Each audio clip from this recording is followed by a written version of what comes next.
Te pones seria, te sentás, te Sí. acomodás. Me encanta, me gusta igual, bien. Me pongo seria porque Bien plantada. tocamos temas serios sobre la política y sobre todo creo que un aspecto de la política muy importante, muy interesante, que es la política de la juventud, ¿no? Y qué herramientas tienen los jóvenes, sobre todo para poder construir pensamientos críticos, para poder construir una mirada distinta a la que se tiene hoy en día sobre la política. ¿Cuál es el rol del docente, de la docente en el aula y la verdadera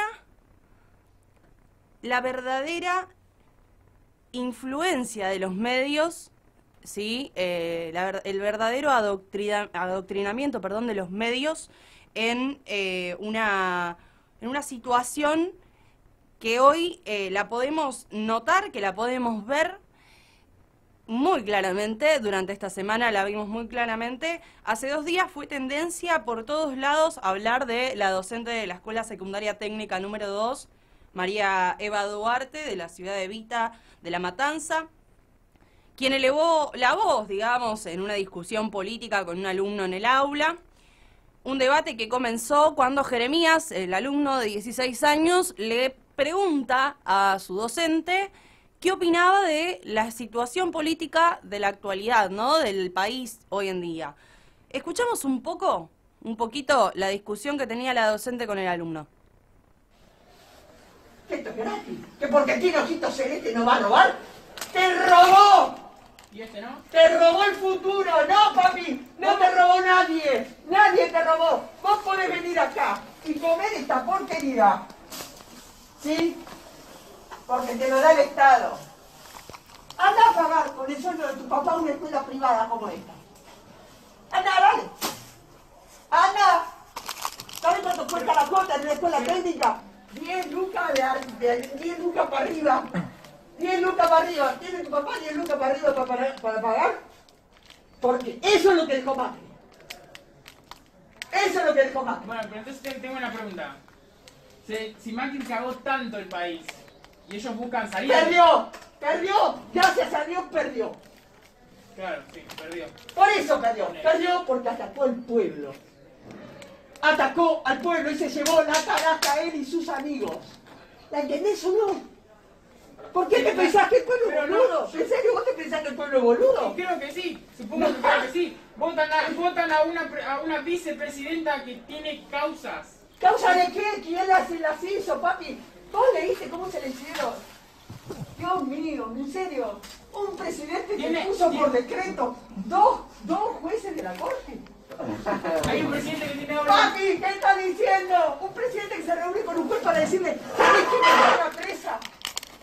No le pudieron probar nada. Nada. Excavaron toda la fucking Patagonia. Yo vi a un fiscal montado en una retroexcavadora haciendo el papel de pelotudo para llenarte las horas de televisión a vos y a la gente que piensa como vos. ¿Cuántas rutas hicieron?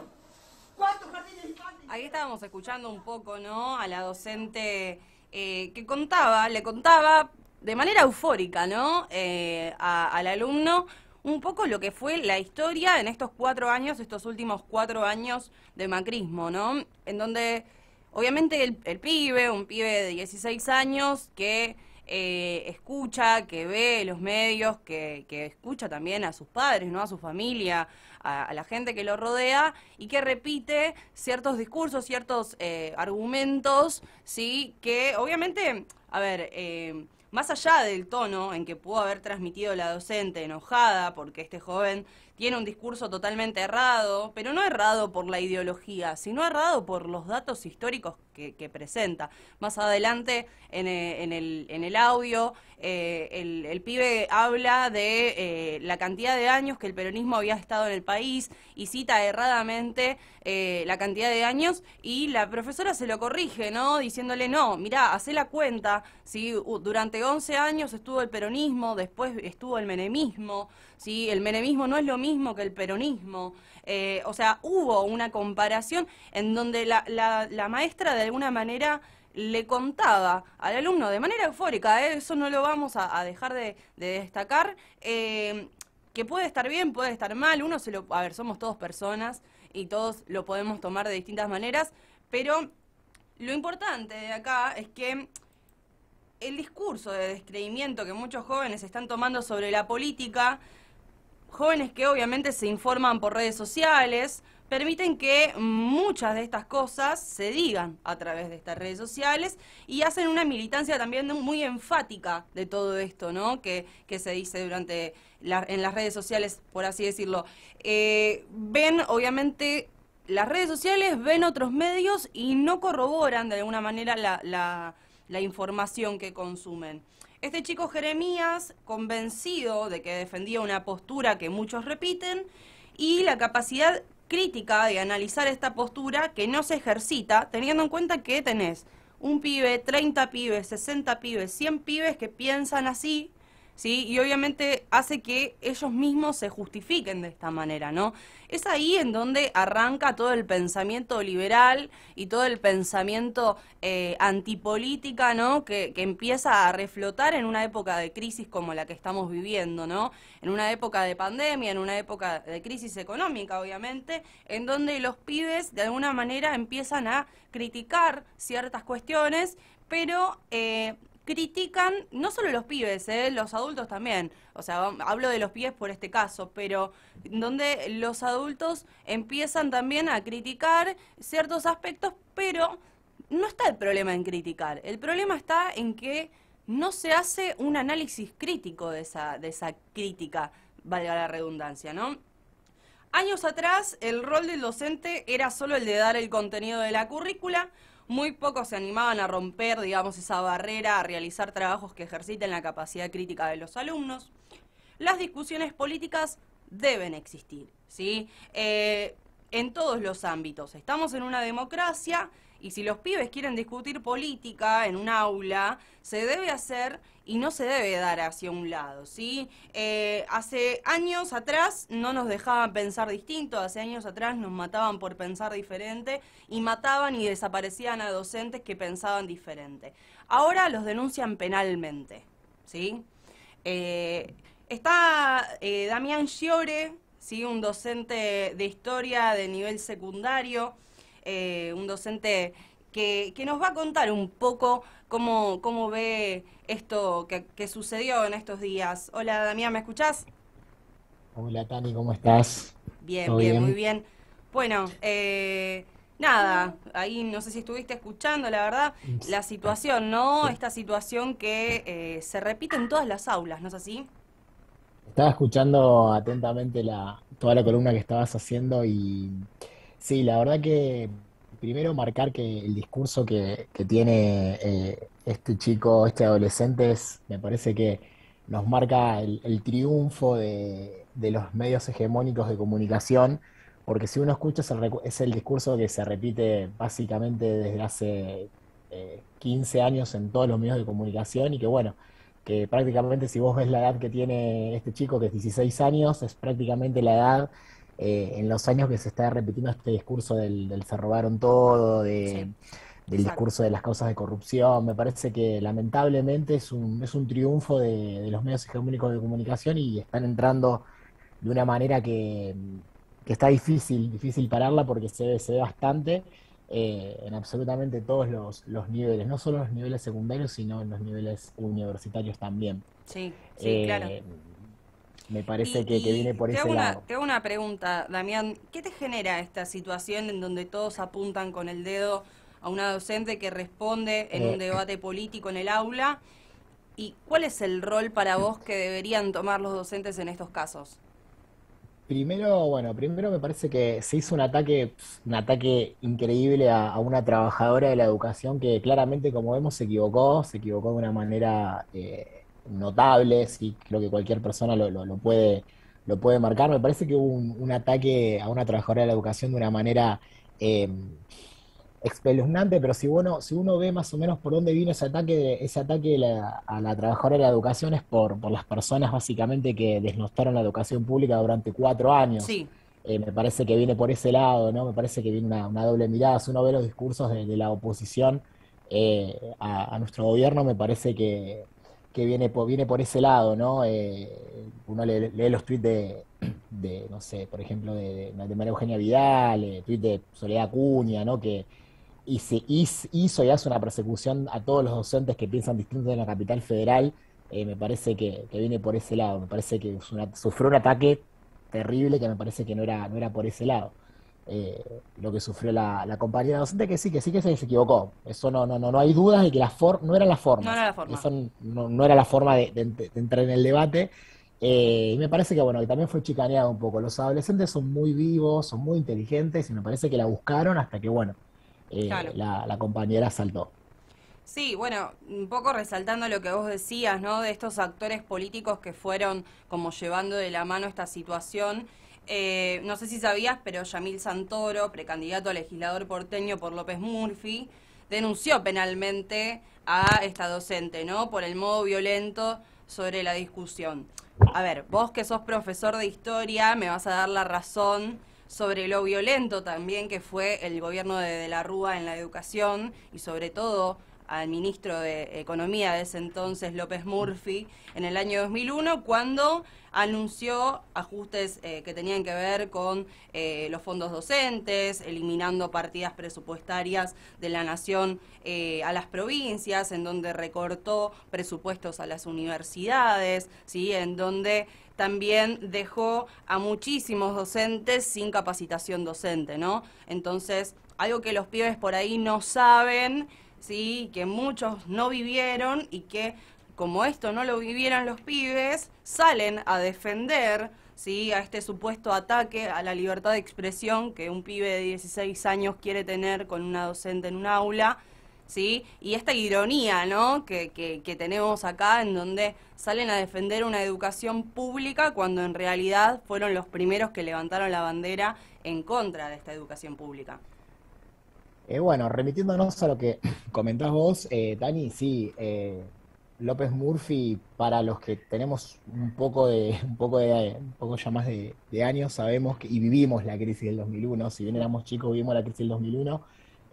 López Murphy formó parte del gobierno de la Alianza, sí, fue ministro de Economía, un ministro de Economía fugaz yo creo, de uno de los peores presidentes que tuvo la democracia, que fue Fernando de la Rúa, y siguió al pie de la letra el plan económico que le pidió el Fondo Monetario Internacional. Y Exacto. bueno, uno de los pedidos era el ajuste a la educación pública, y no le tembló la mano en decir que iba a ajustar por la educación, el dinero que faltaba en el país tenía que salir de la educación, y no tuvo problema en ajustar la educación, y gran parte de sus integrantes de la lista salieron a criticar a la maestra sin duda también. Bueno, Roberto García Moritán, que es candidato a primer legislador porteño por la lista de López Murphy, fue uno de los que más fue crítico de la compañera docente, y forma parte de la lista de este personaje, yo creo que bastante nefasto, que hoy en día sale a reivindicar la educación pública. Pero no solamente López Murphy, sino que, a ver, lo que hoy es el macrismo, ¿no? La alianza Juntos por el Cambio, viste que se Sí. reciclan todos los años porque esconden lo que son. Eh, no pueden hablar de educación pública, ¿sí? De educación pública ya no pueden hablar. Nosotros, cuando llegamos al Ministerio de Economía, al Ministerio de Educación, el 10 de diciembre del 2019, ellos habían hecho una reducción presupuestaria de más de 4 puntos. Claro. Habían ajustado en absolutamente todo lo que habían podido ajustar. Cuando nosotros, la gestión de Néstor y Cristina, logró un PBI de 6 puntos. Nosotros lo recibimos con 4,5. Claro. Así que de inversión en educación pública ya no pueden hablar, y bueno, más está dado de lo que fue la gestión de ¿Y vos María crees Eugenia Vidal en la provincia. que por parte de este sector político que marcamos, ¿no? Del macrismo, de la derecha más recalcitrante que hubo históricamente en nuestro país, intentan de alguna manera borrar con el codo la historia que escribieron durante todos estos años, digamos, para que los pibes no tengan esa comparación, para que los pibes no puedan discutir sobre fundamentos reales, ¿no? Y se basan en esto, ¿no? Que ahora lo vamos a tocar un poco más, pero ¿vos creés que la intención, por un lado, es esa, es borrar la historia que ellos escribieron en algún momento? No tengo ninguna duda. Vos pensás que ellos, si hay algo que tiene la derecha, es que la derecha es bastante inteligente en el sentido de que trata de reinventarse y ellos creo que aprendieron de algo que nosotros somos hijos de una generación de la crisis del 2001, del desastre del neoliberalismo. Y me parece que ellos no quieren volver a repetir el mismo error de perder a la juventud. Nosotros somos hijos de esa recuperación de la política, de esa reivindicación de la política que consiguió Néstor, que arrancó Néstor y continuó Cristina. Y me parece que ellos no quieren que les vuelva a pasar lo mismo. Por eso hoy en día nosotros estamos teniendo mucho problema con el voto joven. ¿Sí? Hoy en día nos está costando mucho volver a recuperar el voto joven, que siempre fue un bastión para el peronismo, para el kirchnerismo. Históricamente el peronismo tuvo un apoyo juvenil, de juventud terrible, y hoy en día nos está costando y me parece que están apuntando a eso, y lamentablemente en eso la están haciendo bien, porque están queriendo borrar con una mano toda su historia y tienen un apoyo fundamental, los medios masivos de comunicación y las redes sociales, porque Claro, hoy en día bueno. las redes sociales es terrible cómo la manejan ellos. Bueno, un poco ahí me tocaste el cierre, ¿no? De esta columna, que la quería compartir también con vos para que la debatamos, y Sami también, si querés sumarte a este pequeño debate que estamos haciendo acá con Damián. Damián es, comentamos de vuelta para los oyentes, es docente de historia, es docente de nivel secundario. Bueno, y vivió, ¿no? Toda esta historia, vivió toda esta situación que nosotros estamos hablando acá, y también, obviamente, ¿no? Tiene esta crítica constructiva de muchísimas cuestiones de la educación, pero también entiende que hay cuestiones que se están intentando borrar, que se están intentando perder, y que a los pibes, a las pibas, les influye, ¿no? Justo me tocaste el tema de la comunicación, de las redes sociales, y es algo que es fundamental, ¿no? Bueno, acá tenemos a la compañera que está acá al lado mío, a Sami, que también, ¿no? Ella toma todo el tema de la tecnología y lo puede por ahí explicar un poco mejor a esta cuestión, ¿no? Este impacto de las tendencias, de las cuestiones que se van dando todos los días. Y me quiero detener en esta situación, ¿no? esta idea de libertad de expresión que se está escuchando muchísimo, ¿no? Del ataque a la libertad de expresión y el sesgo mediático, ¿no? Que se genera a partir de este intento de ataque supuestamente a la libertad de expresión. En primer lugar, a ver, sabemos muy bien que si habría un ataque a la libertad de expresión, no existirían estos tipos de discusiones, ¿no? No existiría un pibe y una docente que discutan, que debatan en un aula, ¿no? Pero sí, de ahí es donde en los medios, obviamente, también aprovechan este tipo de cuestiones y con sus títulos, con sus editoriales, generan indignación, ¿sí? Para atacar a una política que apuesta por la educación, que aumenta la masa crítica, ¿no? Que aumenta la capacidad crítica de la sociedad, que aumenta que vos hoy te puedas sentar acá a escuchar nuestro programa y que digas, bueno, che, pero pará, acá esto me interesa, quiero escucharlo, quiero saber qué está pasando, porque realmente me llama la atención que haya dos campanas sobre el mismo tema, ¿no? Dami, ¿te tengo? ¿Puede ser o te perdí? Acá estoy, Bien, escuchando. bien. Porque se me fue tu imagen y pensé que te había sido. Acá estoy. Pero bueno, ahí es donde, por ejemplo, Clarín, La Nación, Infobae, Telefe, TN, para nombrar algunos de los medios masivos, ¿no? De comunicación, ni hablar obviamente de los dispositivos web de estos medios también, las plataformas en Instagram, en Facebook, de las distintas redes sociales que consumimos todo el tiempo, Twitter es, bueno, en política se dice que es la cloaca, ¿no? De la política, y sobre todo de estas cuestiones, ¿no? Twitter creo que es una de las redes sociales, no sé, Sami, qué pensás vos, pero en donde más recorren esta cuestión, ¿no? De decir algo y que circule de una manera masiva increíble. Sí, no solo ha pasado en política, sino también le ha pasado a la gente de la farándula, a los Claro. famosos, ¿no? ha pasado en muchos casos de tweets de años anteriores donde, bueno, los usuarios buscan, por ejemplo, en el caso del Twitter de la profesora, Sí, sí. en tiempo anterior lo que haya tuiteado y después eso se usa en cierta manera en contra de la persona, ¿no? Sí. Sin tener en cuenta el contexto, el tiempo o el por qué eso había sido tuiteado por la persona en ese momento, ¿no? Está bien, es una red social, es como vos decías, estamos inmersos en eso, también uno publica cosas o expone su Claro. vida, lo que piensa, pero ¿dónde está el límite, no? También a la vida privada del otro, ¿no? Claro. Porque esto se termina exponiendo, como fue el caso de esta profesora o el caso también de gente famosa, ¿no? De gente de la farándula, donde se ha expuesto tweets de hace muchísimo tiempo, de muchísimos años, y eso los ha llevado a una condena social tremenda que tal vez ni siquiera la tiene gente que, no sé, cometió un delito, ¿no? Claro, claro. Bueno, de hecho creo que el tema de la cancelación, ¿no? El Claro, por tema ese de lado. los medios, sobre todo de las redes sociales, está muy de moda, ¿no? La cancelación de la sociedad a una figura pública o una figura de misma propia nuestra, ¿no? Sí, sí, de la obvio. sociedad común. Y es ahí en donde yo me pregunto, y Damián, también te hago la pregunta a vos, ¿los medios no hacen adoctrinamiento también? Porque digo, ¿no? Históricamente conocemos la historia de algunos la conocen, otros no, la historia de los medios, las ideologías conservadoras que muchos de estos medios que nombré anteriormente tienen. Sabemos que durante muchísimos años, sobre todo en los años 70, algunos de estos medios como Canal 13, La Nación, Clarín, fueron cómplices del golpe de Estado, fueron cómplices de la dictadura cívico-militar.